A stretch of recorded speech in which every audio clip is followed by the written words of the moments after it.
സർവസംശയച്ഛേത്താരം സച്ചിദാനന്ദവിഗ്രഹം സദാ സുസ്മേരവദനം ബാലകൃഷ്ണം നമാമ്യഹം.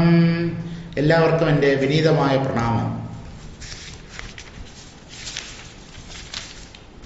18ാമത്തെ ശീർഷകമായ ഭൗതിക ജീവിതം ആണ് നമ്മൾ വായിച്ചുകൊണ്ടിരുന്നത്. നമുക്ക് ഇന്ന് വായിക്കേണ്ടത് 635ാമത്തെ വരി മുതൽക്കാണ്. ഭൗതിക ജീവിതം ഒരു സാധാരണ മനുഷ്യൻ, സമ്പന്നനോ വലിയ സ്ഥാനമാനങ്ങളിൽ ഇരിക്കുന്നവനോ ഒന്നുമല്ല, സാധാരണക്കാരൻ. അവൻ്റെ മനസ്സിലൂടെ ദിനം പ്രതി കടന്നു പോകുന്ന ചിന്തകളെ കുറിച്ചാണ് ഈ ശീർഷകത്തിൽ പറയുന്നത്. ഒരു പ്രയോജനവുമില്ല, വ്യർത്ഥമായി ഓരോന്ന് അങ്ങനെ നടക്കും ഇങ്ങനെ നടക്കും. മോഹം, പലതരത്തിലുള്ള പ്രതീക്ഷകൾ ഉള്ളിടത്താണ് നിരാശയും ഉണ്ടാവുക. കുടുംബവും കുട്ടികളും ഇതൊക്കെ വേണം, തീർച്ചയായിട്ടും വേണം, വേണ്ടാന്ന് അഭിപ്രായമില്ല. പക്ഷെ അതിനുവേണ്ടി ആവരുത് ജീവിതത്തിന്റെ ലക്ഷ്യം കുടുംബവും കുട്ടികളും ഒക്കെ സമ്പാദിക്കുക എന്നുള്ളത് ആവരുത്. അപ്പോ കുട്ടികളുടെ കാര്യം, പണത്തിന്റെ കാര്യം അതൊക്കെ പറഞ്ഞു. ഇനി പറയാൻ പോകുന്നത് എന്താണ്? വാർദ്ധക്യകാലത്തെ കുറിച്ചാണ്. വയസ്സായി, ഒന്നിനും വയ്യ, കണ്ണ് കാണുന്നില്ല, ചെവി കേൾക്കുന്നില്ല, മൂക്ക് മണമറിയിച്ചു തരുന്നില്ല, നാവ് രുചി അറിയാൻ സമർത്ഥമല്ലാതായിരിക്കുന്നു. ആ കാര്യങ്ങളാണ് ഇനി പറയാൻ പോകുന്നത്. ഇനി ഞാൻ നിരൂപിച്ചാൽ ഒന്നുമേ സാധിക്കയില്ല, എന്നുടെ മനസ്സിനെ നടപ്പാൻ ശക്തി പോരാ. ദൃഷ്ടിക്കു മുന്നേ പോലെ കാഴ്ചയിൽ ഒന്നും കണ്ടാൽ സ്പഷ്ടമേ കാണുന്നില്ല, ശ്രോത്രവും അതുപോലെ വ്യക്തമായി കേൾക്കുന്നില്ല. മുക്തമായി രോമങ്ങളും വ്യക്തമായി വരുന്നില്ല, വക്തവ്യവചനവും ദന്തവും വിഹീനമായി ചന്തവും നശിച്ചുപോയി. ബന്ധുവായിതു ദണ്ഡം ഗണ്ഡവും ഗളിതമായി, തുണ്ടവും നീണ്ടു ജര വർണ്ണവും നശിപ്പിച്ചു. വണ്ണവും കുറഞ്ഞു ശോഷിച്ചിതു ശരീരവും. ദണ്ഡങ്ങൾ ഓരോന്നു വന്നണഞ്ഞിട്ടാത്മാവിനെ ദണ്ഡിപ്പിച്ചിടുമെന്നു തോന്നുന്നു നിരൂപിച്ചാൽ. വാർദ്ധക്യത്തിൽ എത്തി നിൽക്കുന്ന ഒരു വ്യക്തിയുടെ നിരാശയും പരിദേവനവുമാണ് ഈ ശ്ലോകങ്ങളിലൂടെ ആചാര്യൻ വെളിപ്പെടുത്തുന്നത്. പരിദേവനം എന്ന വാക്കിന് കരച്ചിൽ, പുലമ്പൽ എന്നൊക്കെയാണ് അർത്ഥം. വയസ്സായ ഒരാളുടെ മനസ്സിൽ എങ്ങനെയുള്ള ചിന്തകളായിരിക്കും അങ്കുരിക്കുക? ഇനി ഞാൻ നിരൂപിച്ചാൽ ഒന്നുമേ സാധിക്കയില്ല. ഞാൻ വിചാരിച്ച ഇനി ഒന്നും നടത്താൻ പറ്റും എന്ന് എനിക്ക് തോന്നുന്നില്ല. തീരുമാനിച്ച് നടപ്പിലാക്കാനുള്ള കഴിവ് എനിക്ക് നഷ്ടമായിരിക്കുന്നു. ഇനി ഞാൻ നിരൂപിച്ചാൽ ഒന്നുമേ സാധിക്കയില്ല, എന്നുടെ മനസ്സെന്നെ നടപ്പാൻ ശക്തി പോരാ. ഞാൻ വിചാരിക്കുന്നത് പോലെ നടക്കാൻ കഴിയുന്നില്ല എന്ന് പറഞ്ഞാൽ എന്താ? ശരീരത്തിന്റെ ബാലൻസ് നഷ്ടമാകുന്നു, കാലിടറുന്നു, തല ചുറ്റുന്നു, ഉദ്ദേശിച്ചതുപോലെ പാദങ്ങളെ മുമ്പോട്ടെടുത്ത് വെച്ച് നടന്നു നീങ്ങാൻ പറ്റുന്നില്ല. നടക്കാനുള്ള ശക്തിയൊക്കെ ക്ഷയിച്ചിരിക്കുന്നു. പരസഹായം വേണം, ആരെങ്കിലുമൊക്കെ എണീപ്പിച്ചു വിടണം, അതുപോലെ കട്ടിലിൽ കൊണ്ടിരുത്തണം, കിടത്തണം. ഭക്ഷണമൊക്കെ ആരെങ്കിലും എടുത്തു വെച്ചാൽ വളരെ പ്രയാസപ്പെട്ട് കഴിക്കും. ഇങ്ങനെ പരാശ്രയം കൂടാതെ തനിക്ക് ജീവിക്കാൻ പറ്റില്ല എന്ന ഒരു സ്ഥിതിയിൽ എത്തിച്ചേരും ഏതു വ്യക്തിയും. ഈ നിയമത്തിന് ഒരു അപവാദവുമില്ല, എക്സെപ്ഷൻ ഇല്ല. എല്ലാവർക്കും ഈ നില ഇന്നല്ലെങ്കിൽ നാളെ ഉണ്ടാകും. എന്തിനാ ഇതൊക്കെ പറഞ്ഞ് പേടിപ്പിക്കുന്നത്? പേടിപ്പിക്കുകയല്ല ശാസ്ത്രത്തിന്റെ ലക്ഷ്യം. കാര്യങ്ങളെ വേണ്ടവണ്ണം മനസ്സിലാക്കി തരിക എന്നുള്ളതാണ്. അതിനുവേണ്ടി ജീവിതത്തിലെ പച്ചയായ ചില സത്യങ്ങളെ നമ്മുടെ മുമ്പിൽ ഭംഗിയായി അവതരിപ്പിക്കുന്നു ശാസ്ത്രങ്ങളും ആചാര്യന്മാരും. അപ്പൊ ഞാൻ വിചാരിച്ചാൽ ഇനി ഒന്നും നടപ്പിലാവുകയില്ല. തീരുമാനിച്ച് നടപ്പിലാക്കാനുള്ള കഴിവൊക്കെ എനിക്ക് നഷ്ടപ്പെട്ടിരിക്കുന്നു. എന്നുടെ മനസ്സെന്നിയെ നടപ്പാൻ ശക്തി പോരാ. ഞാൻ വിചാരിക്കുന്നത് പോലെ ഒരു സ്ഥലത്തേക്ക് പോകാനോ അല്ലെങ്കിൽ ഞാൻ ഉദ്ദേശിക്കുന്നത് പോലെ എൻ്റെ കാലടികൾ എടുത്തു വയ്ക്കാനോ എനിക്കിപ്പോ കഴിയുന്നില്ല. അതാണല്ലോ വാർദ്ധക്യം. ശരി, കണ്ണിൻ്റെയും ചെവിയുടെയും വായുടെയും ഒക്കെ നില എന്താണ് പറയാം. ദൃഷ്ടിക്കു മുന്നേ പോലെ കാഴ്ചയില്ല, ഒന്നും കണ്ടാൽ സ്പഷ്ടമേ കാണുന്നില്ല, ശ്രോത്രവും അതുപോലെ. കണ്ണ് പണ്ടത്തെ പോലെ കാണാൻ പറ്റുന്നില്ല, കണ്ണ് പിടിക്കുന്നില്ല എന്നാണ് വയസ്സായ പലരും പറയുന്നത്. പണ്ടത്തെ പോലെ കണ്ണ് പിടിക്കുന്നില്ല. എന്താ? കാഴ്ചശക്തി കുറഞ്ഞു കുറഞ്ഞു വരുന്നു. ദൃഷ്ടിക്കു മുന്നേ പോലെ കാഴ്ചയില്ല. കണ്ണുകൾക്ക് പണ്ടത്തെ പോലെ കാഴ്ചശക്തിയില്ല. ഒന്നും കണ്ടാൽ സ്പഷ്ടമേ കാണുന്നില്ല. എന്തെങ്കിലും കണ്ടാൽ ഒരു വ്യക്തതയില്ല. കാരണം തിമിരം ബാധിച്ചു കഴിഞ്ഞു രണ്ട് കണ്ണിലും. അപ്പോ വ്യക്തത പോരാ. അടുത്ത് വന്നാൽ മാത്രമേ വസ്തുക്കളെ അല്ലെങ്കിൽ വ്യക്തികളെ വ്യക്തമായി കാണാൻ കഴിയുന്നുള്ളൂ. ദൃഷ്ടിക്ക് മുന്നേ പോലെ കാഴ്ചയില്ല, ഒന്നും കണ്ടാൽ സ്പഷ്ടമേ കാണുന്നില്ല. കണ്ണിന്റെ സ്ഥിതി ഇങ്ങനെയാണ്. ശ്രോത്രവും അതുപോലെ. ചെവി അതെങ്കിലും വേണ്ടവണ്ണം പ്രവർത്തിക്കുന്നുണ്ടോ? ഇല്ല, ഇന്ദ്രിയങ്ങളൊക്കെ തളർന്നു കഴിഞ്ഞു. ശ്രോത്രവും അതുപോലെ. വ്യക്തമായി കേൾക്കുന്നില്ല, മുക്തമായി രോമങ്ങളും വ്യക്തമായി വരുന്നില്ല, വക്തവ്യവചനവും. കണ്ണുകൾക്ക് എങ്ങനെയാണോ വേണ്ട പോലെ കാണാനുള്ള കഴിവ് നഷ്ടപ്പെട്ടിരിക്കുന്നത്, അതുപോലെ ശ്രോത്രങ്ങൾ ചെവികളും വ്യക്തമായി കേൾക്കുന്നില്ല. ഉറക്കെ ഉച്ചത്തിൽ സംസാരിക്കണം, എന്നാലേ എന്തെങ്കിലും കേൾക്കൂ. അല്ലെങ്കിൽ എന്താ? ഒരു മൂകത, നിശബ്ദത. ചെവിയുടെ ആ ശ്രവണശക്തിയൊക്കെ ഏതാണ്ട് നഷ്ടമായിരിക്കുന്നു. ശരി, തലയിൽ മുടിയുണ്ടോ? മുക്തമായി രോമങ്ങളും. മുടിയൊക്കെ കൊഴിഞ്ഞുപോയി. മിക്കവാറും ഒരു 45-50 വയസ്സിലൊക്കെ പലർക്കും മുടിയൊക്കെ കൊഴിഞ്ഞ് കഷണ്ടിയായി തീരും. അപ്പൊ മുടിയൊന്നുമില്ല, എല്ലാം കൊഴിഞ്ഞു പോയി കഴിഞ്ഞു. മുക്തമായി രോമങ്ങളും എന്ന് പറഞ്ഞാൽ മുടിയൊക്കെ കൊഴിഞ്ഞു പോയി. വ്യക്തമായി വരുന്നീല വക്തവ്യവചനവും. ശരി, നേരാവണ്ണം സംസാരിക്കാനെങ്കിലും പറ്റുന്നുണ്ടോ? വായിലുള്ള പല്ലുകളൊക്കെ പോയി കഴിഞ്ഞു. ഇനിയിപ്പോ എന്താ? വയസ്സന്മാര് സംസാരിക്കുന്നത് കേട്ടിട്ടില്ലേ? അക്ഷരങ്ങൾ വ്യക്തമാവുകയില്ല. കേൾക്കുന്നവർക്ക് ഇദ്ദേഹം എന്താണ് പറയുന്നത് എന്ന് മനസ്സിലാവുകയില്ല. അതാണ് വ്യക്തമായി വരുന്നില്ല വക്തവ്യവചനവും. താൻ പറയാൻ ഉദ്ദേശിക്കുന്ന കാര്യത്തെ വേണ്ടവണ്ണം പറഞ്ഞ് മനസ്സിലാക്കാൻ പറ്റുന്നില്ല. എന്തുകൊണ്ട്? വായിലെ പല്ലുകളൊക്കെ പോയി. ദശനവിഹീനം ജാതം തുണ്ടം. ശങ്കരാചാര്യരും ഭജഗോവിന്ദത്തിൽ വളരെ ഗംഭീരമായിട്ട് ഈ വാർദ്ധക്യത്തെ കുറിച്ച് പറയുന്നുണ്ട്. അംഗം ഗലിതം പലിതം മുണ്ടം ദശനവിഹീനം ജാതം തുണ്ടം വൃദ്ധോ യാതി ഗൃഹീത്വാ ദണ്ഡം തദമിനമുഞ്ചത്യാശാപിണ്ഡം ഭജഗോവിന്ദം ഭജ ഗോവിന്ദം ഗോവിന്ദം ഭജ മൂഢമതേ. ഇനിയെങ്കിലും ഗോവിന്ദനെ ഭജിക്കൂ, അതിനുള്ള സമയം ഇനിയും ആയിട്ടില്ലേ.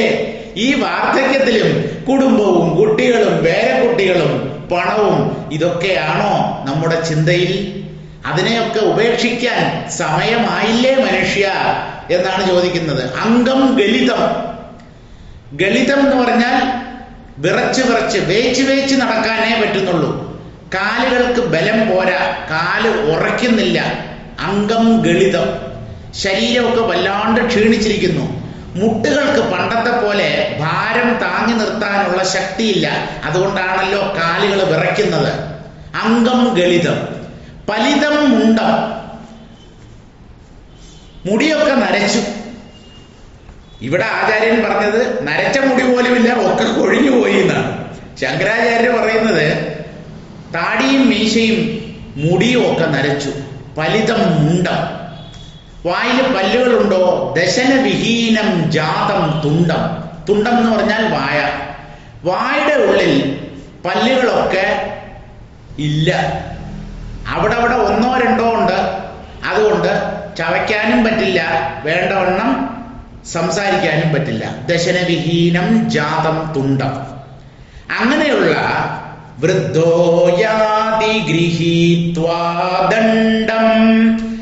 അങ്ങനെ ഒരു അവസ്ഥയിലെത്തിയ ഈ വൃദ്ധൻ അല്ലെങ്കിൽ വൃദ്ധ, സ്ത്രീക്കും പുരുഷനും വാർദ്ധക്യം ബാധിക്കുമല്ലോ. ഈ വൃദ്ധൻ ഇതാ വടിയും ഊന്നിപ്പോകുന്നു എന്നാണ്. വൃദ്ധോ യാതി ഗൃഹീത്വാ ദണ്ഡം. കയ്യിലൊരു വടിയും എടുത്ത് വടിയുടെ സഹായത്താൽ അങ്ങനെ വേച്ച് നടന്നു പോകുന്നു. ഇങ്ങനെയൊക്കെ ആയാലും ഉള്ളിലുള്ള ആശകൾക്ക് കുറവ് വല്ലതും സംഭവിച്ചിട്ടുണ്ടോ? തദപിന മുഞ്ചത്യാശാപിണ്ഡം. ഈ ആശയാകുന്ന ഒരു ഭാണ്ഡക്കെട്ട്, അതും ചുമന്നുകൊണ്ടാണ് ഈ വൃദ്ധൻ നടന്നു നീങ്ങുന്നത്. എവിടെയാ ചുമക്കുന്നത്? ശരീരത്തിലല്ല. ആശകൾ മനുഷ്യന്റെ മനസ്സിലാണ്. ആ മനസ്സിൽ പൂർത്തീകരിക്കാൻ കഴിയാത്ത 100 ആഗ്രഹങ്ങളുമായി ഈ വൃദ്ധൻ ഇതാ നടന്നു പോകുന്നു. ഇനി എത്ര കാലമുണ്ട് ഇദ്ദേഹത്തിന് ആയുസ്? അദ്ദേഹത്തിനും അറിയില്ല, മറ്റുള്ളവർക്കും അറിയില്ല. എന്നാലും ഈ ആഗ്രഹങ്ങളെ വേണ്ടാന്ന് വയ്ക്കാൻ മനുഷ്യ മനസ്സിന് കഴിയുന്നില്ല. അത് തന്നെയാണ് ഇവിടെയും പറയുന്നത്. മുക്തമായി രോമങ്ങളും വ്യക്തമായി വരുന്നീല വക്തവ്യവചനവും. പറയേണ്ട സംഗതികളെ വേണ്ട പോലെ പറഞ്ഞു ഫലിപ്പിക്കാൻ കഴിയുന്നില്ല. ദന്തവും വിഹീനമായി ചന്തവും നശിച്ചുപോയി ബന്ധുവായിതു ദണ്ഡം ഗണ്ഡവും ഗളീതമായി. വായിലാണെങ്കിൽ പല്ലുകളൊന്നുമില്ല, ഒക്കെ കൊഴിഞ്ഞുപോയി. ചന്തവും നശിച്ചുപോയി. ആ ചെറുപ്പകാലത്ത് യൗവനത്തിലുണ്ടായിരുന്ന പ്രസരിപ്പും ത്വക്കിന്റെ തിളക്കവും ഒക്കെ നഷ്ടപ്പെട്ടു. ജര ബാധിച്ചു ശരീരത്തിൽ. ജര എന്ന് പറഞ്ഞാൽ നമ്മുടെ ശരീരത്തിലുള്ള തോലുണ്ടല്ലോ, അതൊക്കെ ചുക്കിച്ചുളിയും. കാരണം ഡ്രൈ ആവും വയസ്സാകുമ്പോഴേ. പിന്നെ ഈ ത്വക്കിന് ഒരു തിളക്കവും മിനുമിനുപ്പും മാർദ്ദവും ഒക്കെ നൽകുന്ന ഗ്ലാൻഡുകളുണ്ട്, ഗ്രന്ഥികൾ. അത് വേണ്ടവണ്ണം പ്രവർത്തിക്കുകയില്ല. അപ്പോഴെന്താ? ത്വക്ക് ചുക്കിച്ചുളിയും, അതിൻ്റെ തിളക്കം, മാർദ്ദവം ഇതൊക്കെ നഷ്ടപ്പെടും. അപ്പോഴെന്താ? കണ്ടാൽ ഒരു ആകർഷണീയതയില്ല. ചെറുപ്പത്തിലാണെങ്കിൽ പലരും ബലിഷ്ഠമായ മാംസപേശികൾ, കണ്ടാൽ സുന്ദരൻ, താടിയും മുടിയും മീശയും ഒക്കെ നല്ല കറുത്ത നിറം, അതൊക്കെ പോയി നരച്ച് ആർക്കും വേണ്ടാത്തവനായി. ഒരു മനുഷ്യനും രണ്ടാമതൊന്ന് തിരിഞ്ഞു നോക്കാൻ ആഗ്രഹിക്കുകയില്ല. വൃദ്ധന്മാരെയും വൃദ്ധകളെയും ആർക്കു വേണം? തിരസ്കരിക്കപ്പെട്ട വർഗമാണ്, ആർക്കും വേണ്ട. അവരോട് ജനങ്ങൾക്ക്, ആളുകൾക്ക് വെറുപ്പാണ്, അവജ്ഞയാണ്. ദന്തവും വിഹീനമായി, ചന്തവും നശിച്ചുപോയി. ബന്ധുക്കളാണെങ്കിൽ തിരിഞ്ഞു നോക്കുന്നില്ല. സ്വന്തം മക്കൾ തന്നെ അച്ഛനെയും അമ്മയെയും ഒക്കെ തഴയുകയാണ് ചെയ്യുന്നത്. വിളിച്ച വിളി കേൾക്കുന്നില്ല, കേൾക്കാത്തതുപോലെ നടന്നു നീങ്ങുന്നു. എന്തോ എന്ന് വിളി കേട്ടാലല്ലേ നമുക്ക് നമ്മുടെ ആവശ്യങ്ങൾ പറയാൻ പറ്റൂ. ഡാ മോനെ മോളെ എന്ന് വിളിച്ച ആരും കേട്ട ഭാവം നടിക്കുന്നില്ല. ശബ്ദം കേൾക്കുന്നുണ്ട്, പക്ഷെ കേട്ട ഭാവം നടിക്കുന്നില്ല. അവരവരുടെ കാര്യങ്ങൾ നോക്കി അവര് ധൃതിയിൽ പോകുന്നു. ഇതൊക്കെയാണ് വാർദ്ധക്യത്തിലെ ഒറ്റപ്പെട്ടു എന്ന തോന്നൽ. താൻ പരിത്യജിക്കപ്പെട്ടു തൻ്റെ തന്നെ ബന്ധുജനങ്ങളാൽ, കുട്ടികളാൽ. അപ്പൊ ആ മനസ്സിനുണ്ടാകുന്ന വിഷമം, വേദന, അത് ആ അവസ്ഥയിലെത്തിയവർക്ക് മാത്രമേ മനസ്സിലാവൂ. നമുക്ക് കുറെയൊക്കെ ഊഹിക്കാമെങ്കിലും ആ അവസ്ഥയിൽ എത്തിച്ചേർന്നാൽ മാത്രമേ ആ വൃദ്ധന്മാരുടെ വിഷമങ്ങൾ നമുക്ക് പിടികിട്ടുകയുള്ളൂ. അപ്പൊ ചന്തവും നശിച്ചുപോയി. ഇപ്പോഴെന്താ? കൂട്ടിന് ബന്ധുവായിതു ദണ്ഡം. ഇപ്പൊ എപ്പോഴും കൂട്ടിന് ഒരാളുണ്ട്. മനുഷ്യനല്ല, ഒരു ഊന്നുവടി. ഈ ഊന്നുവടിയാണ് എപ്പോഴും തൻ്റെ കൂടെ ഇരിക്കുന്നത്. കാരണം അത് നിർജീവ വസ്തുവാണല്ലോ. ജീവനുണ്ടായിരുന്നെങ്കിൽ അതും പോയേനെ. പിന്നെ വല്ലപ്പോഴും കുറെ ആഹാരമൊക്കെ കൊടുത്തിട്ടുണ്ടെങ്കിൽ പട്ടി ആ യജമാന സ്നേഹം ഉള്ളത് കൊണ്ട് നമ്മുടെ ഒപ്പം കാണും അവസാനം വരെ. സാധാരണ നമ്മൾ പറയാറില്ലേ, പട്ടി പോലും തിരിഞ്ഞു നോക്കില്ല എന്ന്. അപ്പൊ അത്ര കണ്ട് പരിത്യജിക്കപ്പെട്ടവർ. ഇപ്പൊ ബന്ധുവാരാണ്? ഒരു ഊന്നുവടി മാത്രം. ബന്ധുവായിതോ ദണ്ഡം ഗണ്ഡവും ഗളീതമായി. കവിളൊക്കെ കുഴിഞ്ഞു. ഉള്ളില് ആ വായിലുള്ള പല്ലുകളൊക്കെ കൊഴിഞ്ഞു പോകുമ്പോൾ ആ മുഖത്തിന്റെ ഷേപ്പ് തന്നെ മാറിപ്പോകും. കവിളൊക്കെ ഉള്ളിൽ കുഴിഞ്ഞ്, നുണക്കുഴിയല്ല, അതൊക്കെ ചെറുപ്പകാലത്താണ്. സ്ത്രീകൾക്കാണ് കൂടുതലും ഈ നുണക്കുഴി. അതിന് ഇംഗ്ലീഷിൽ പറയുന്നത് ഡിംപിൾ എന്നാണ്. പഴയ ഒരു അഭിനേത്രി ഉണ്ടായിരുന്നല്ലോ, ഡിംപിൾ കപാഡിയ. ഇപ്പൊ ഡിംപിൾ, നുണക്കുഴി എന്ന് പറയുന്നത് ചിരിക്കുമ്പോൾ സാധാരണ ചില വ്യക്തികളിൽ ഈ നുണക്കുഴി തെളിയും. അത് സൗന്ദര്യത്തിന്റെ ഒരു ലക്ഷണമാണ് എന്നാണ് പലരും പറയുകയും വിചാരിക്കുകയും ഒക്കെ ചെയ്യുന്നത്. അതെന്തോ ആയിക്കോട്ടെ, ഇപ്പോ കവിളൊക്കെ ഉള്ളിൽ കുഴിഞ്ഞു, മാംസമൊക്കെ കുറച്ചു കുറച്ചായി ശോഷിച്ച് ആ ശരീരത്തിൽ ചതപ്പറ്റൊന്നും ഇല്ലാതെയായി, തുണ്ടവും നീണ്ട് ജരവർണ്ണവും നശിപ്പിച്ചു. തുണ്ടം എന്ന് പറഞ്ഞാൽ ഇവിടെ വായ എന്നല്ല, വായ എന്നർത്ഥമുണ്ട്. ഇവിടെ വീണ്ടും തുണ്ടം എന്ന് പറഞ്ഞിരിക്കുന്നത് കൊണ്ട് ചുണ്ട് എന്നാണ് അർത്ഥം. ഈ വൃദ്ധന്മാരുടെ ചുണ്ട് കണ്ടിട്ടുണ്ടോ? അതിങ്ങനെ തൂങ്ങിക്കിടക്കും, സ്റ്റിഫായിട്ട് നിൽക്കുകയില്ല. അതിങ്ങനെ മരത്തിൽ നിന്നും കായ്കനികൾ തൂങ്ങിക്കിടക്കുന്നത് പോലെ, പ്രത്യേകിച്ചും കീഴ്ചുണ്ട് ഇങ്ങനെ തൂങ്ങിക്കിടക്കും. അതാണ് തുണ്ടവും നീണ്ട്. ജരവർണ്ണവും നശിപ്പിച്ച്. ഈ ജര എന്ത് ചെയ്യുന്നു? ശരീരത്തിന്റെ കാന്തിയൊക്കെ നശിപ്പിക്കുന്നു. ത്വക്കിന്റെ ആ മിനുസതയൊക്കെ നഷ്ടമാവുന്നു. വണ്ണവും കുറഞ്ഞ് ശോഷിച്ചത് ശരീരവും. മെലിഞ്ഞു, അസ്ഥിമാത്രനായി, ശരീരം ശോഷിച്ചു. ചുരുക്കം എന്താ? ആ വാർദ്ധക്യം എന്ന് പറയുന്നത് മരണത്തിന് തൊട്ട് മുമ്പുള്ള അവസ്ഥയാണ്. ദിനം പ്രതി ക്ഷീണിക്കും. ഓരോ ദിവസം ചെല്ലും തോറും ക്ഷീണം കൂടിക്കൂടി വരും. ശാരീരിക ബലം കുറഞ്ഞു കുറഞ്ഞു വരും. ക്ഷീണം കൂടും, ശരീരത്തിലെ ബലം നാൾക്ക് നാൾ കുറഞ്ഞു വരികയും ചെയ്യും. ചുരുക്കം എന്താ? താൻ ഒന്നിനും കൊള്ളാത്ത ഒരു വ്യക്തിയായി തീർന്നു എന്ന കടുത്ത ദുഃഖം മനസ്സിനെ ബാധിക്കുകയും ചെയ്യും. അപ്പോഴെന്താ ചിന്തിക്കുന്നത്? ദണ്ഡങ്ങൾ ഓരോന്നു വന്നണഞ്ഞിട്ടാത്മാവിനെ ദണ്ഡിപ്പിച്ചിടുമെന്നു തോന്നുന്നു നിരൂപിച്ചാൽ. ദണ്ഡങ്ങൾ എന്ന് പറഞ്ഞാൽ ഓരോ ബുദ്ധിമുട്ടുകൾ. ഇനി ഇതൊന്നും പോരാ, പലതരം വ്യാധികൾ. രോഗങ്ങൾ, രാത്രിയായാൽ ഉറങ്ങാൻ പറ്റുന്നില്ല. എന്തുകൊണ്ടാ? കലശലായ ചുമ, ഉറക്കം കുറഞ്ഞു, രാത്രി ഉറക്കം വരുന്നില്ല. പണ്ട് നടന്ന കാര്യങ്ങളൊക്കെ ഇങ്ങനെ ഓർത്തോർത്ത് കിടക്കും. എത്ര ഭീകരമാണ് ആ അവസ്ഥയെന്നറിയാമോ? ദണ്ഡങ്ങൾ ഓരോന്ന് വന്നണഞ്ഞിട്ട് ആത്മാവിനെ ഓരോ തരത്തിലുള്ള ദുഃഖങ്ങൾ ആ സമയത്ത് മനുഷ്യനെ ബാധിക്കും, ദണ്ഡിപ്പിച്ചിടും. നമ്മയൊക്കെ ശിക്ഷിക്കാനാണോ ഈ ദുഃഖങ്ങൾ ഇങ്ങനെ ഒന്നിനു പുറകെ ഒന്നായി എത്തുന്നത് എന്ന് തോന്നിപ്പോകും. ദണ്ഡിപ്പിച്ചിടുമെന്ന് തോന്നുന്നു നിരൂപിച്ചാൽ. ഒന്ന് ആലോചിച്ചു നോക്കിയാൽ തൻ്റെ പാപങ്ങൾക്കുള്ള ശിക്ഷയാണോ ഈ വാർദ്ധക്യം? തുടരെ തുടരെ ദുഃഖങ്ങൾ, അടുത്ത ബന്ധുക്കളുടെ വിയോഗം. ഭാര്യ ജീവിച്ചിരിക്കെ ഭർത്താവ് മരിച്ചു പോകും, ഭർത്താവ് ജീവിച്ചിരിക്കുമ്പോൾ ഭാര്യ മരിച്ചു പോകും. അടുത്തവർ, സുഹൃത്തുക്കൾ, ഇവരുടെ മരണവാർത്ത കേൾക്കേണ്ടതായി വരും. അപ്പോൾ അതൊക്കെ കേൾക്കുമ്പോൾ മനസ്സ് വല്ലാതെ നീറിപ്പുകയും.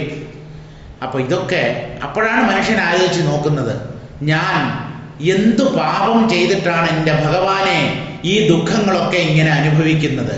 അപ്പോഴാണ് പാപചിന്ത ഇവന്റെ ഉള്ളിൽ വരുന്നത്.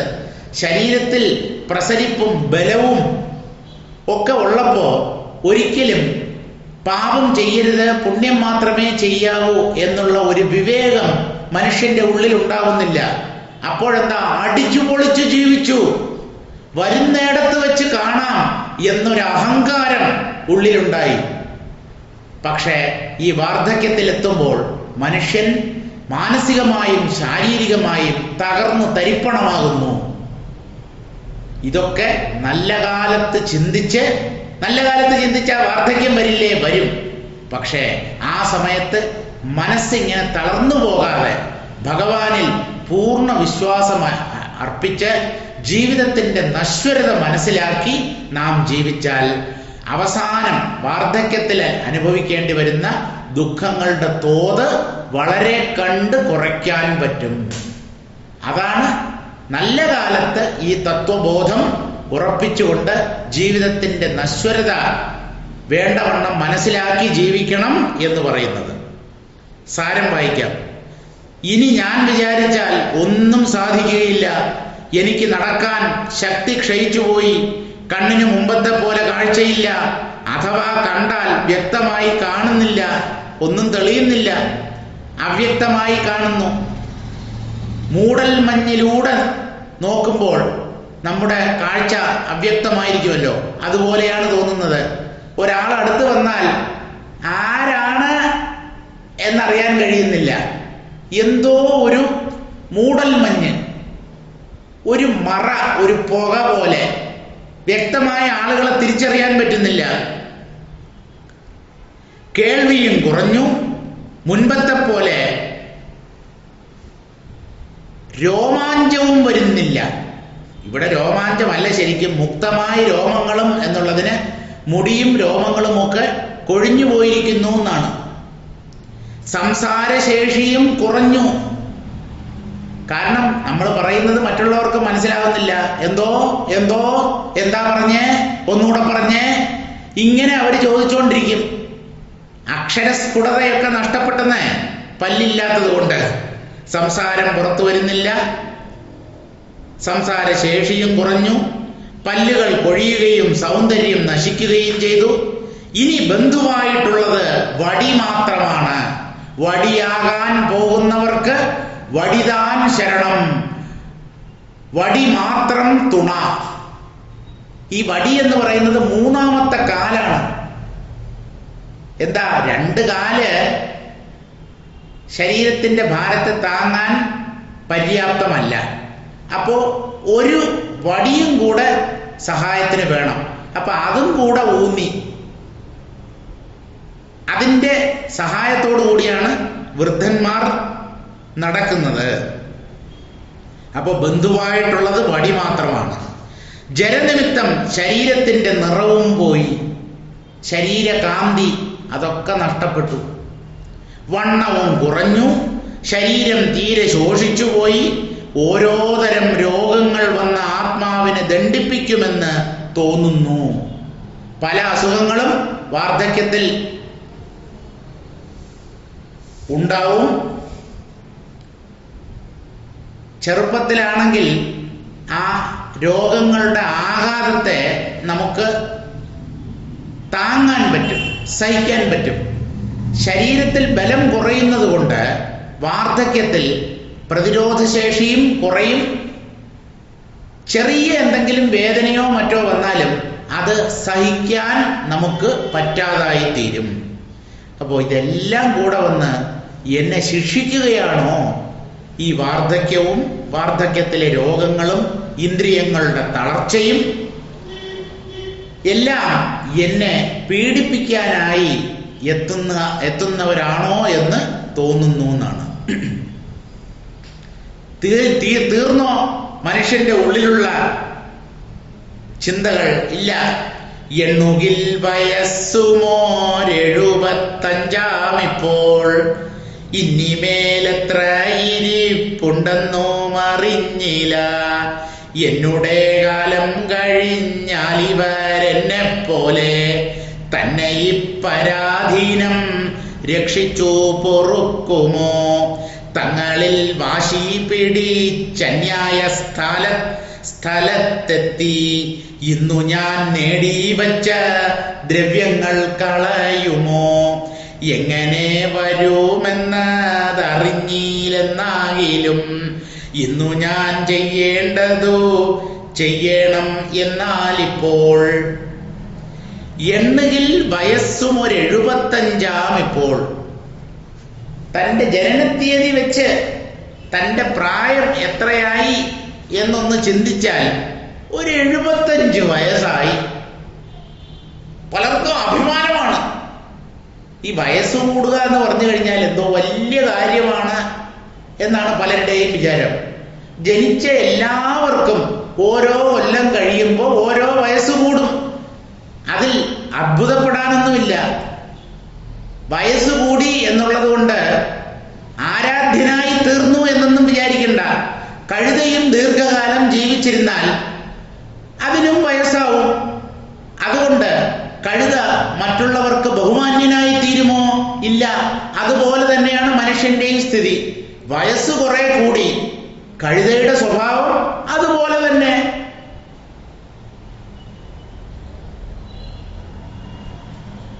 എണ്ണുകിൽ വയസ്സും 75 ഇപ്പോൾ 75 വയസ്സായി. കണക്ക് കൂട്ടി നോക്കിയാൽ ഇനിമേൽ എത്ര ഇരിപ്പുണ്ടെന്നും അറിഞ്ഞില്ല. ഈ ശരീരം നിലം പതിക്കാൻ ഇനി എത്ര കൊല്ലം കൂടെ ഉണ്ട് ആർക്കും അറിയില്ല. ഈ ആയുസ് അല്ലെങ്കിൽ ആയുർദൈർഘ്യം കൃത്യമായി നിർണയിക്കാൻ ഒരു ശാസ്ത്രവും നമ്മുടെ മുമ്പിലില്ല. ജ്യോതിഷം അല്ലെങ്കിൽ ജ്യോത്സ്യം എന്ന് നമ്മൾ പറയുന്നുണ്ടല്ലോ, അതൊന്നും ആയുസ്സിനെ കൃത്യമായി പ്രവചിക്കുന്നില്ല. അതൊന്നും ആർക്കും തീരുമാനിക്കാൻ പറ്റുന്നില്ല. എത്ര വലിയ ജ്യോതിശാസ്ത്രജ്ഞനാണെങ്കിലും മരണത്തെ കൃത്യമായി പ്രവചിക്കാൻ പറ്റുകയില്ല. കാരണം അത് ഈശ്വരൻ നമ്മിൽ നിന്ന് ഒളിപ്പിച്ചു വച്ചിരിക്കുന്ന ഒരു രഹസ്യമാണ്. എപ്പോ വേണമെങ്കിലും വരാം, മരിച്ചു പോകാം, അതവിടെയുണ്ട്. പക്ഷേ കൃത്യമായി ഇനി എത്ര കൊല്ലം കൂടെ എനിക്ക് ആയുസ്സുണ്ടാവും, ഇത് ആർക്കും പ്രവചിക്കാൻ കഴിയുകയില്ല. അതാണ് ഇനിമേൽ എത്ര ഇരിപ്പുണ്ടെന്നും അറിഞ്ഞില്ല. ആയുസിന്റെ ബാക്കി ഇനി എത്ര കൊല്ലം ഉണ്ട് അറിയില്ല. എന്നുടെ കാലം കഴിഞ്ഞാൽ ഇവരെന്നെപ്പോലെ തന്നെ ഈ പരാധീനം രക്ഷിച്ചു പൊറുക്കുമോ? ഇനി വേറൊരു വിഷമം എന്തെന്നറിയാമോ? ഞാൻ ചോര നീരാക്കി ഉണ്ടാക്കിയ ധനം ധൂർത്തടിക്കാതെ അനാവശ്യമായി ചെലവാക്കാതെ ഞാൻ ഉറുമ്പ് ശേഖരിച്ചതുപോലെ അല്ലെങ്കിൽ തേനീച്ച തേൻ ശേഖരിക്കുന്നത് പോലെ കുറച്ചു കുറച്ചായി ശേഖരിച്ചു വെച്ച ധനം എൻ്റെ കാലം കഴിഞ്ഞാൽ ഞാൻ സംരക്ഷിച്ചതുപോലെ എൻ്റെ മക്കൾ സംരക്ഷിക്കുമോ, അല്ലെങ്കിൽ അവർ ഇതിനെ ദുർവ്യയം ചെയ്ത് അല്ലെങ്കിൽ അനാവശ്യമായി ചെലവ് ചെയ്ത് നശിപ്പിച്ചു കളയുമോ? മനുഷ്യന്റെ ഉള്ളിൽ എന്തൊക്കെ ചിന്തകളാണ്! എന്നുടെ കാലം കഴിഞ്ഞാൽ, എൻ്റെ മരണശേഷം ഇവരെന്നെപ്പോലെ തന്നെ ഞാൻ എത്ര ശ്രദ്ധയോടുകൂടിയാണ് ഈ പണം സമ്പാദിച്ചത്, അതിനെ സംരക്ഷിച്ചു വെച്ചത്. ഞാൻ സംരക്ഷിച്ചതുപോലെ എൻ്റെ കുട്ടികൾ എൻ്റെ പണത്തെ, ധനത്തെ രക്ഷിക്കുമോ? ഈ പരാധീനം രക്ഷിച്ചു പൊറുക്കുമോ? വേണ്ടവണ്ണം അവർ ഈ സമ്പത്തിനെ പരിരക്ഷിക്കുമോ? ഇനി വേറൊരു പേടി എന്തെന്നോ, കുട്ടികളാണല്ലോ, ചെറുപ്പമാണ്. ഇവർ വല്ല അവിഹിത മാർഗത്തിലൂടെയും ഈ പണത്തെയൊക്കെ ചെലവഴിച്ച് കളയുമോ, ധൂർത്തടിക്കുമോ? എന്താണ് അവിഹിത മാർഗം? ചെറുപ്പമല്ലേ, മനുഷ്യന്റെ ഉള്ളിൽ പല മോഹങ്ങളും ഉണ്ടാകും.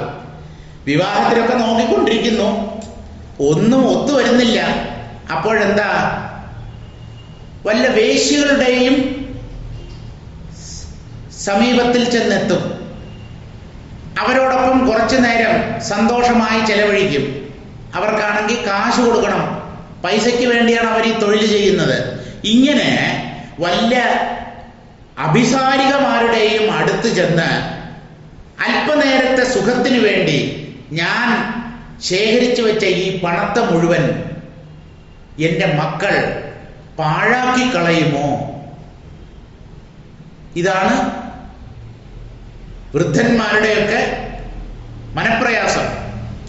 തങ്ങളിൽ വാശി പിടിച്ച് അന്യായ സ്ഥലത്തെത്തി. ഇവിടെ വ്യക്തമായി ആ വേശ്യാഗൃഹം, വേശ്യാതെരുവ് എന്ന് പറയുന്നില്ല.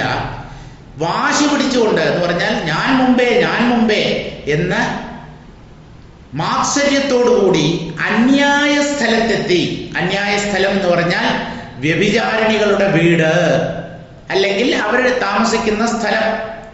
അവിടെ എത്തി ഇന്ന് ഞാൻ നേടിവെച്ച ദ്രവ്യങ്ങൾ കളയുമോ?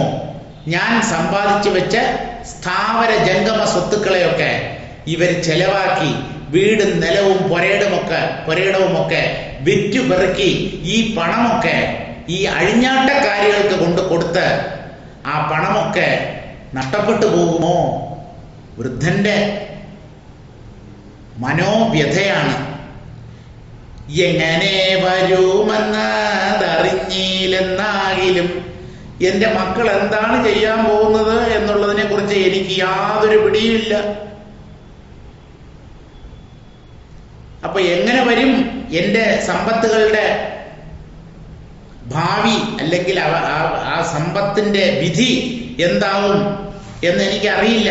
എന്നാലും ഇന്ന് ഞാൻ ചെയ്യേണ്ടത് ചെയ്യണമെന്നാൽ ഇപ്പോൾ അതെന്തോ ആയിക്കോട്ടെ, എൻ്റെ മരണശേഷമാണല്ലോ. അങ്ങനെ എന്തെങ്കിലും അരുതാത്തത് സംഭവിക്കേണ്ടതാണെങ്കിൽ സംഭവിക്കുക.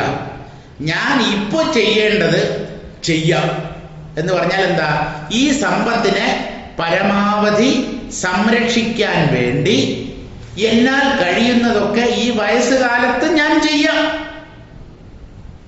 ഇതാണ് പറയുന്നത്. എങ്ങനെ എന്നതറിഞ്ഞില്ല എന്നാകിലും ഇന്ന് ഞാൻ ചെയ്യേണ്ടത് ചെയ്യണം. ഇന്ന് ഞാൻ ജീവിച്ചിരിക്കുമ്പോൾ ചെയ്യേണ്ടത് ചെയ്യണമല്ലോ. എന്നാൽ ഇപ്പോൾ അപ്പൊ ആ ധനത്തെ ഞാൻ ജീവിച്ചിരിക്കുന്നിടത്തോളം കാലം സംരക്ഷിക്കേണ്ടത് എൻ്റെ ഒരു ഉത്തരവാദിത്വമാണ്. അപ്പോൾ അതിനായിട്ടുള്ള കർമ്മങ്ങൾ ഞാൻ ചെയ്തേ പറ്റൂ എന്ന് വിചാരിച്ച് അങ്ങനെയുള്ള കൃത്യങ്ങൾ ചെയ്യാൻ തുടങ്ങുന്നു. സാരം വായിക്കാം. എണ്ണി നോക്കിയാൽ ഇപ്പോൾ വയസ്സ് 75. ഇനി തുടർന്ന് എത്ര കാലം ജീവിച്ചിരിക്കുമെന്ന് അറിയാനും വയ്യ. എൻ്റെ കാലശേഷം ഇവർ എന്നെപ്പോലെ ഈ സമ്പത്തുക്കൾ രക്ഷിച്ചു ജീവിക്കുമോ? തമ്മിൽ വാശി പിടിച്ച് അന്യസ്ഥലങ്ങളിൽ പോയി ഞാൻ സമ്പാദിച്ചു വെച്ച ദ്രവ്യങ്ങൾ നഷ്ടപ്പെടുത്തി കളയുമോ?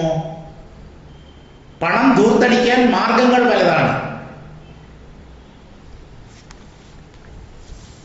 കുതിരപ്പന്തയം നടക്കുന്ന സ്ഥലത്ത് ചെന്ന് കുതിരയുടെ പുറത്ത് പണം കെട്ടിവെക്കുക. നമ്മൾ പണം കെട്ടിവെച്ച ആ കുതിര ഒന്നാമത് വരികയാണെങ്കിൽ ഒരു വലിയ തുക നമുക്ക് സമ്മാനമായി കിട്ടും. അല്ല, അത് തോറ്റു പോവുകയാണെങ്കിൽ വച്ച കാശ് പോയി. പിന്നെ ചീട്ടുകളി, ചൂതുകളി, മദ്യപാനം, മയക്കുമരുന്ന്, ഇതൊക്കെ കാശ് കൊടുത്താലല്ലേ നമുക്ക് അനുഭവിക്കാൻ പറ്റൂ. ഇങ്ങനെ അന്യായമായ മാർഗങ്ങളിൽ, തെറ്റായ വഴികളിൽ എൻ്റെ പണത്തെ എൻ്റെ മക്കളോ ഇല്ലെങ്കിൽ അവരുടെ മക്കളോ ഒക്കെ പാഴാക്കി കളയുമോ എന്നാണ് ഇദ്ദേഹത്തിന്റെ ദുഃഖം. തമ്മിൽ വാശി പിടിച്ച് അന്യസ്ഥലങ്ങളിൽ പോയി ഞാൻ സമ്പാദിച്ചു വെച്ച ദ്രവ്യങ്ങൾ നഷ്ടപ്പെടുത്തി കളയുമോ? എപ്രകാരം വരും എന്നത് അറിഞ്ഞുകൂടാ എങ്കിലും ഇപ്പോൾ ഇന്ന് ഞാൻ ചെയ്യേണ്ടത് ചെയ്യണം. കർത്തവ്യം, എൻ്റെ കർത്തവ്യം ഞാൻ നിർവഹിക്കണമല്ലോ. അതുകൊണ്ട് ഞാൻ ചെയ്യേണ്ടത് ചെയ്യും. എന്തൊക്കെയാ ചെയ്യാൻ പോകുന്നത്? അതാണ് ഇനി പറയുന്നത്.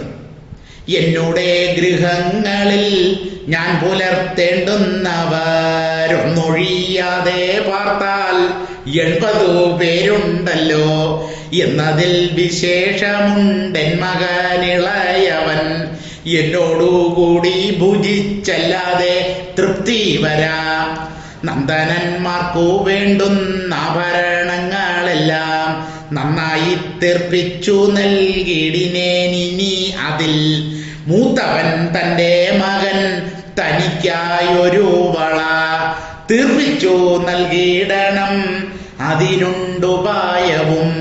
സോദരൻ മഹാശുദ്ധാത്മാവതി കോപശീലൻ, ഓദനം ഭുജിപ്പാനും കൂടെ സാമർഥ്യമില്ല. തൻ്റെ പരിജനങ്ങളുടെ കാര്യം ഓർത്ത് വിലപിക്കുകയാണ്. ഉള്ളിൽ നീറ്റലാണ് അനുഭവപ്പെടുന്നത് വൃദ്ധന്മാരുടെ. എന്നുടെ ഗൃഹങ്ങളിൽ ഞാൻ പുലർത്തേണ്ടുന്നവർ, എൻ്റെ വീട്ടിലെ എന്നെ ആശ്രയിച്ച് കഴിയുന്നവർ എത്ര പേരുണ്ടെന്നോ? 2 3 ഒന്നുമല്ല, വലിയ തറവാടാണല്ലോ പണ്ടുണ്ടായിരുന്നത്. അപ്പൊ കൂട്ടുകുടുംബമാണ്.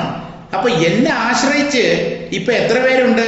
എന്നുടെ ഗൃഹങ്ങളിൽ ഞാൻ പുലർത്തേണ്ടുന്നവർ ഒന്നൊഴിയാതെ മൊത്തം കണക്ക് കൃത്യമായിട്ടെടുത്താൽ 80 പേരുണ്ടല്ലോ. ഒന്നൊഴിയാതെ വാർത്താൽ 80 പേരുണ്ടല്ലോ. ഒരു 80 ആൾക്കാർ വരും. വീട്ടു ജോലിക്കാരും ബന്ധുക്കളും ഭാര്യയുടെ ബന്ധുക്കളും സ്വന്തം മക്കളും അവരുടെ കുട്ടികളും അവരുടെ ഭാര്യമാരും ഒക്കെ ആയിട്ട് എൻ്റെ പണത്തിൽ ജീവിക്കുന്നവർ, എൻ്റെ ധനം ചെലവ് ചെയ്ത് ജീവിക്കുന്നവർ ഒരു 80 പേരോളം ഉണ്ടാവും. എന്നാലും അതിൽ ചിലരോട് അമിത സ്നേഹം. എന്നതിൽ വിശേഷമുണ്ടെൻ മകൻ ഇളയവൻ. എനിക്കൊരു ഇളയ മകനുണ്ട്, അവസാനം ജനിച്ചവനാണ്. ആ ഇളയ മകൻ, അയാളോട് എനിക്ക് അല്പം സ്നേഹം കൂടുതലാണ്. കാരണം അവൻ അവസാനം ജനിച്ച കുഞ്ഞാണല്ലോ. എൻ്റെ കാഴ്ചപ്പാടിൽ അവൻ ഇപ്പോഴും ഒരു കൊച്ചു കുഞ്ഞാണ്. വയസ്സ് 45 46 എന്നാലും വിശേഷമുണ്ട്. അവനോട് എനിക്ക് എന്തെന്നില്ലാത്ത സ്നേഹമാണ്.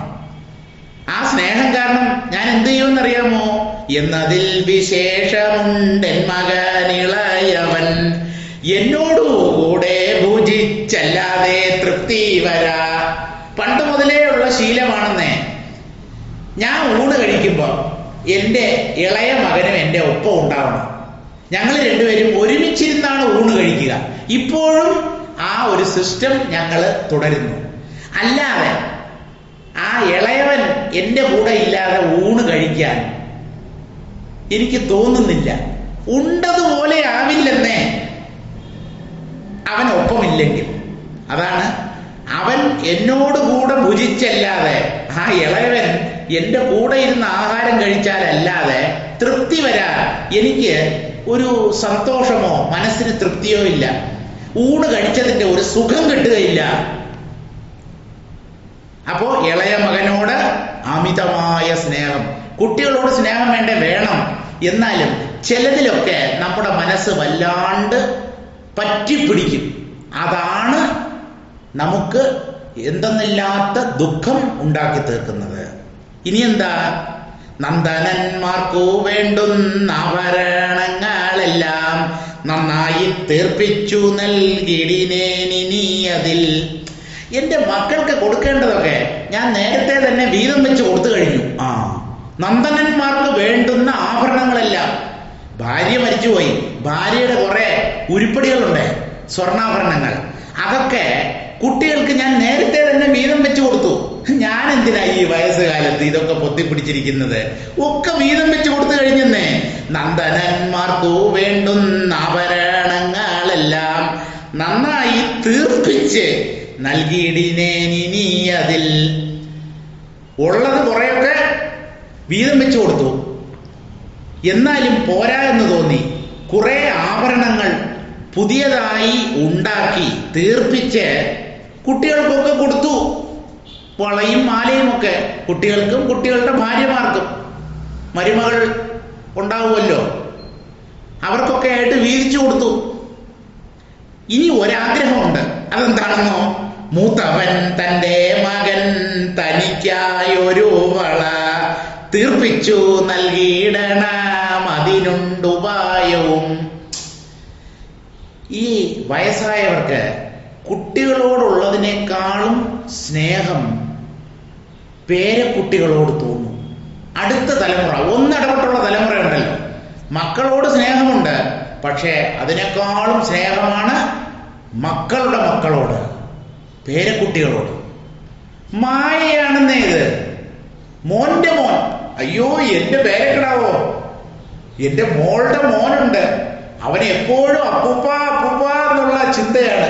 അപ്പൂപ്പനില്ലാതെ അവന് ജീവിതമില്ല എന്ന് ഈ അപ്പൂപ്പൻ പാവം വിചാരിക്കുന്നു. കുറെ പ്രായമായി കഴിഞ്ഞാൽ ആ കുട്ടി അവന്റെ പാടും നോക്കി അങ്ങ് പോകും.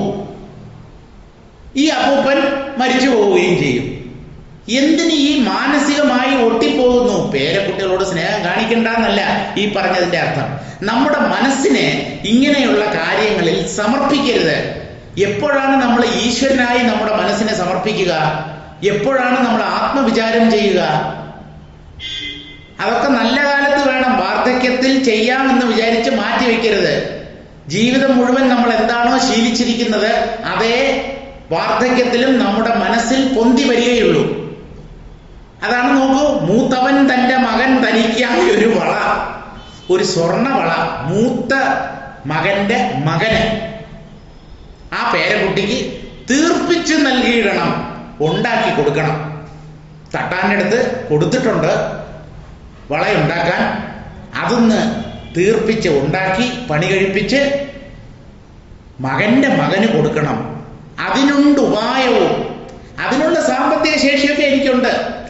അവിടെ ഒരു FD ഇട്ടിട്ടുണ്ടെന്നേ.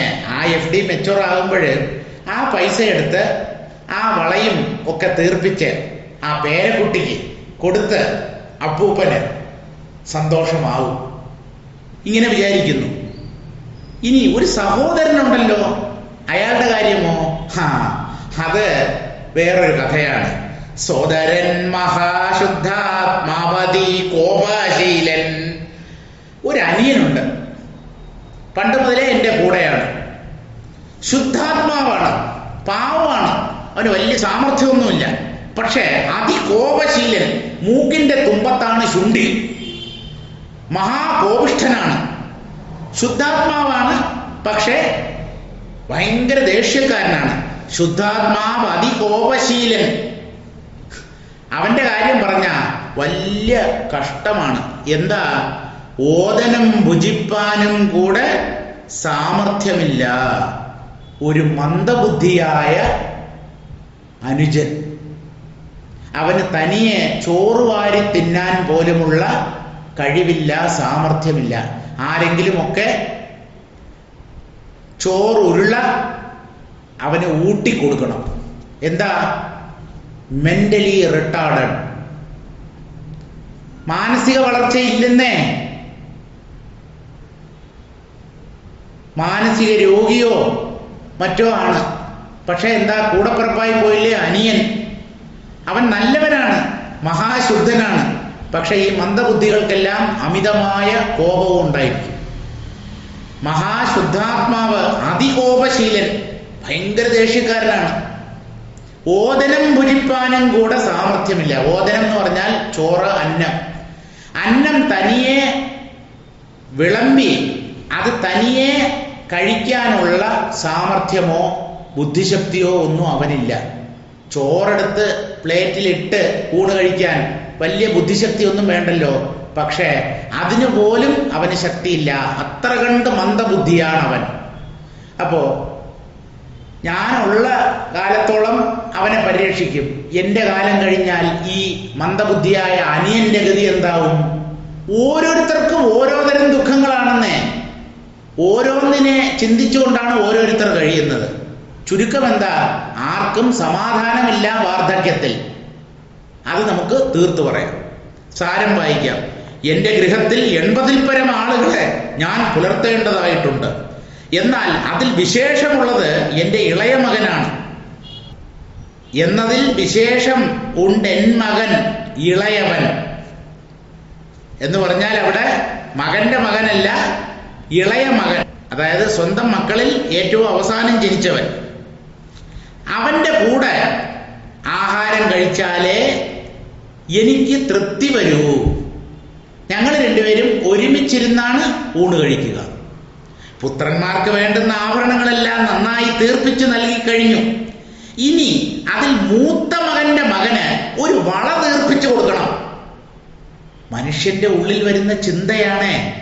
അതിനുള്ള ഉപായവും കാത്തിരിക്കുകയാണ്. എന്റെ സഹോദരനാണെങ്കിൽ മഹാശുദ്ധനാണ്, കോപശീലക്കാരനുമാണ്, ഭുജിപ്പാനും കൂടെ സാമർഥ്യമില്ലാത്തവനാണ്. ഇവിടെ ഭുജിപ്പാനും കൂടെ സാമർഥ്യമില്ലാത്തവൻ എന്നുള്ളതിന് മന്ദബുദ്ധി എന്ന അർത്ഥം സ്വീകരിച്ചില്ലെങ്കിൽ വേറൊരർത്ഥം സ്വീകരിക്കാം. സ്വന്തമായി സമ്പാദ്യമൊന്നുമില്ല, ജോലിയില്ല, കൂലിയില്ല, വരുമാനവുമില്ല. അപ്പൊ ഞാനാണ് അവനെ പോറ്റുന്നത്. അവന് ഊണ് കഴിക്കാനുള്ള അത്ര സമ്പത്ത് പോലും ഇല്ല. ഭുജിപ്പാനും കൂടെ സാമർഥ്യമില്ലാത്തവനാണ്. ആര്? എൻ്റെ ഇളയ സഹോദരൻ. ഇതൊക്കെ ഓർത്ത് ഇങ്ങനെ ആലോചിച്ചിരിക്കുമ്പോഴെന്താ? ചത്തുപോകുന്നു പാവം ശിവശിവ. ജ്ഞാനപ്പാനയില് പൂന്താനം പറയുകയാണ്, ഓരോന്നിങ്ങനെ ചിന്തിച്ചിരിക്കുമ്പോ പെട്ടെന്ന് പ്രാണൻ നഷ്ടമാകുന്നു, ചത്തുപോകുന്നു. ഓരോന്ന് ചിന്തിച്ച് അതിലൊക്കെ മനസ്സ് ചെന്ന് പറ്റി ഭഗവാനെ മറന്ന് ആത്മാവിനെയാണ് സാക്ഷാത്കരിക്കേണ്ടത് എന്ന സത്യത്തെ വിസ്മരിച്ച് മനുഷ്യൻ ജീവിതത്തെ പാഴാക്കി കളയുന്നു. ആ ഭാഗം നമുക്ക് അടുത്ത ക്ലാസ്സിൽ വായിക്കാം. ജ്ഞാനപ്പാനയിൽ പൂന്താനം നമ്മൾ ഇന്ന് വായിച്ച ശ്ലോകങ്ങൾക്ക് സമാനമായ അർത്ഥമുള്ള ശ്ലോകങ്ങൾ അവിടെയും പറയുന്നുണ്ട്. നമുക്ക് ഇന്നത്തേക്ക് ഇവിടെ നിർത്താം. തുടർന്നുള്ള ശ്ലോകങ്ങൾ അടുത്ത ക്ലാസ്സിൽ വായിക്കാം.